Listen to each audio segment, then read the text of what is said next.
Vous êtes bien sur la première e-télévision officielle du Bénin. Bienvenue à ce journal. À la une de l'actualité, signature du protocole d'accord de siège ce matin au ministère des Affaires étrangères et de la coopération entre le gouvernement béninois et l'ONG A2S.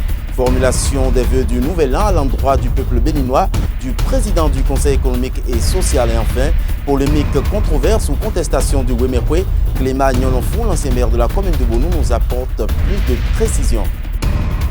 Bonsoir à nouveau. Le gouvernement béninois réitère son soutien à l'ONG Association Solidarité Sociale A2S, une organisation non lucrative intervenant essentiellement dans le social. La signature du protocole d'accord de siège s'est effectuée au ministère des Affaires étrangères et de la coopération ce matin. Scholastique Azoma. C'est par la signature et d'échange des cahiers de charges que s'est ouverte cette cérémonie de renouvellement de signature de protocole d'accord de siège. L'ONG A2S, une association à but non lucratif, intervient dans le social. Le directeur exécutif de cette organisation non gouvernementale promet le respect scrupuleux des clauses des cahiers de charges. L'ONG A2S se réjouit de pouvoir s'engager à continuer plus ardemment dans la mise en œuvre des programmes de développement social dont la présente cérémonie consacre un démarrage officiel des activités. Mais déjà, je voudrais ici prendre l'engagement ferme de respecter scrupuleusement les clauses de cet accord et manifester ma volonté et celle de toute l'ONG à continuer sans faille les actions inscrites dans notre ligne éditoriale. Il me plaît de rappeler que l'ONG A2S s'inscrit parfaitement dans la nouvelle orientation sociale stratégique définie au Bénin. Le secrétaire général du ministère des Affaires étrangères et de la coopération représentant le gouvernement béninois réitère son soutien à cette ONG. Le gouvernement du Bénin a décidé de vous soutenir à travers cet accord de siège qui vous permettra de bénéficier de divers avantages en termes d'exonération douanière et fiscale, de manière à faciliter et amplifier vos interventions sur le terrain. Mon souhait est que ces privilèges et facilités vous aident davantage à accroître le volume de vos réalisations et investissements au Bénin, afin que, ce faisant, vous puissiez élargir encore le cercle des bénéficiaires de ces actions. Il s'agit là d'une contribution importante du gouvernement à vos efforts en faveur des populations bénéficiaires. Je voudrais donc vous rassurer que vous pourrez constamment compter sur la sollicitude du gouvernement pour vous accompagner chaque fois que vous en éprouverez le besoin, notamment sur la totale et entière disponibilité du ministère des Affaires étrangères et de la coopération et celle des autres ministères à continuer à vous apporter leur soutien pour la réussite de votre mission au Bénin. L'ONG Association pour la Solidarité Sociale A2S est une institution qui a pour mission de porter des aides aux personnes déshéritées. Le président du Conseil économique et social a formulé ce jeudi 29 décembre ses vœux du nouvel an à l'endroit du peuple béninois. En croire Augustin Tabé, l'année 2017 est l'année où les grands défis seront relevés en matière de réforme politique. On écoute Augustin Tabé bien au micro de Karina Deni et Enoch Laradé. C'est avec un réel plaisir qu'à l'occasion du nouvel an, je me fais un devoir incontournable de vous souhaiter une bonne et heureuse année 2017. Qu'elle soit pour chacun et pour tous une année de robuste santé, de joie immense, de prospérité, de bonheur et de paix profonde.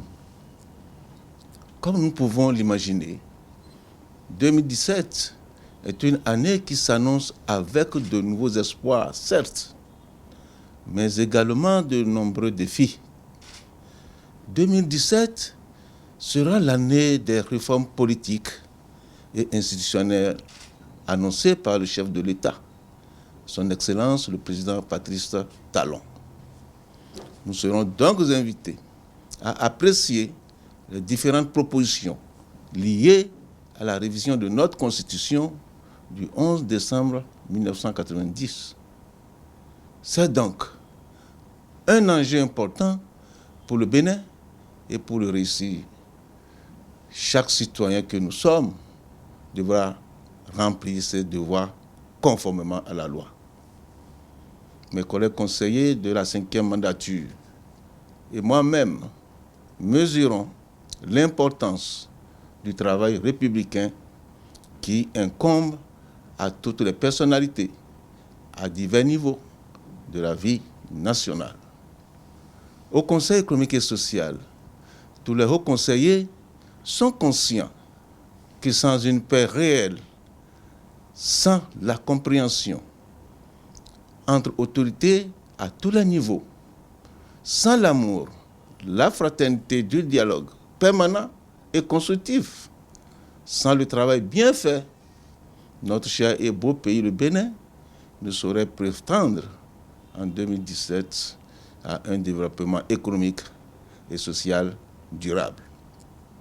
J'ose espérer que les recommandations formulées par le Conseil économique et social à l'endroit du gouvernement et de l'Assemblée nationale relatives aux sujets ayant fait l'objet d'études de la part des hauts conseillers de la République, de notre institution, contribueront dans leur mise en œuvre pour une large part au mieux-être auquel aspirent les populations de notre pays, le Bénin.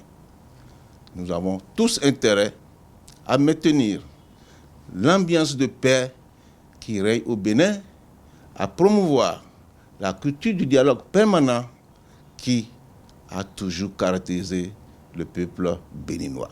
Toujours dans ce journal, la désignation du pagne de cette édition des festivités de Wemekwe crée polémique. Un procès a été effectué pour la cause. Une assise juridique où on pouvait même remarquer l'absence du requérant. Antoine Bonou à cet effet. ESAE TV s'est rapproché de l'ancien maire de la commune de Bonou pour plus d'éclaircissements.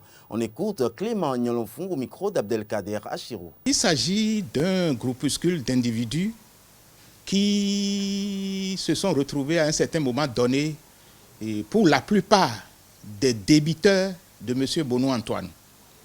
Et ce sont des gens qui ont vendu les tissus, puisque d'habitude, à chaque édition, Bonou Antoine met des centaines de millions pour préfinancer l'achat du tissu. Il remet le tissu aux gens. Et je fais partie également des gens qui ont toujours vendu et qui ont remis l'argent dès le lendemain. Et il y a des gens qui ont vendu le tissu, ils n'ont pas remis l'argent. Et bon, à un certain moment donné, bon, la coordination a décidé de s'occuper d'eux pour qu'ils puissent remettre les sous.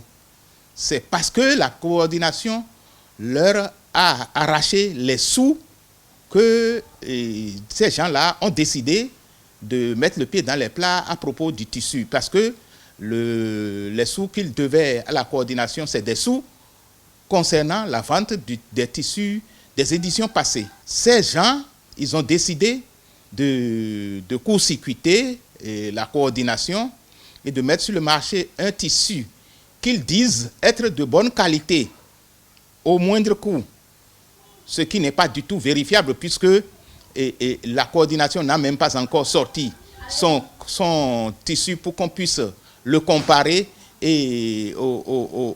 à leur tissu et parler de meilleure qualité au moindre coût. Tout ça là, c'est à vérifier. Maintenant, le problème qui se pose, c'est que ces gens, ce n'est pas eux qui sont en train de financer les préparatifs, mais c'est eux qui veulent vendre et empocher simplement les sous. Parce que, entre-temps, quand ils ont vendu, ils n'ont pas voulu remettre les sous. Les gens leur ont pris les sous de force. Maintenant, ils veulent vendre maintenant leur propre tissu et garder les sous. Ce qui est curieux, à un certain moment donné, Bonou Antoine a dit, bon, vous voulez vous occuper du tissu, je vous donne l'autorisation écrite. Parce que Wemekwe, c'est une structure qui est régie par des tests. Et l'appellation Wemekwe, c'est une appellation contrôlée. Une appellation qui a des papiers. Et ils ne peuvent pas utiliser Wemekwe sans avoir eu l'autorisation de la coordination générale. Bonou Antoine leur avait dit, si vous voulez, je vous donne l'autorisation. Ils l'ont insulté le jour où il a dit ça à Beau Rivage. Ils l'ont insulté comme il n'est pas permis de le faire. Ils lui ont dit, mais toi tu es qui Nous, on n'a pas besoin de ton autorisation. Donc, comme ils ne sont pas intelligents, ils n'ont pas pris l'autorisation que Bonou leur proposait. Ils sont partis faire tissu. Le problème est au tribunal. Le tribunal va trancher. Ceux qui sont en train de proposer tissu aujourd'hui, tissu que les gens n'achètent même pas. Tissu que les gens n'achètent même pas parce qu'ils sont obligés de faire caravane avec camion pour pouvoir passer de village en village. Or, avant, quand le tissu arrive, on sait là où ça se trouve et on s'en va chercher le tissu. C'est le tissu qui va vers les gens actuellement. C'est une preuve patente que c'est des gens qui ne savent pas ce qu'ils veulent. C'est des gens qui n'ont aucun objectif sain. Ils veulent tout faire pour engranger le plus possible de sous avant la décision du tribunal. C'est vraiment dommage. C'est vraiment dommage. Ils veulent casser. C'est-à-dire, quand vous voyez le ramassis de personnes qui est en train d'agir, et ils sont téléguidés par un ancien ministre député qui est en dessous, qui est également un gros débiteur de Antoine Bonou. Tout ça là, c'est la haine cristallisée, hein, autour de la bonté de Antoine Bonou. La Noël tant attendue est passée, les parents ont offert des jouets à leurs enfants. Mais quel sort est réservé aux jouets non vendus? Stockage ou recyclage, que deviennent les jouets après les fêtes de fin d'année? Les vendeurs en parlent au micro de Billy Laibi et José Radjeté. Après la Noël, nous remettons les jouets dans leurs emballages et les rangeons à la maison. Et ça fait à l'an prochain. Alors, après les fêtes, les jouets, on les ramasse et on met ça au barreau. Et l'année prochaine, on les fait sortir.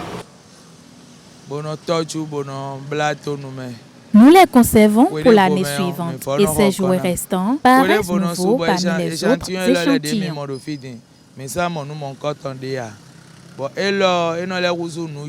Nous reviendrons dans la prochaine édition pour l'intégralité de ce sujet. Le Niger lance un programme d'amnistie pour les déserteurs de Boko Haram. En République centrafricaine, les députés adoptent une loi des finances axée sur les investissements. La question du partage du pouvoir au niveau du gouvernement et des exécutifs provinciaux, toujours en discussion en République démocratique du Congo. C'est le monde en bref avec au commentaire Anifat Boukari.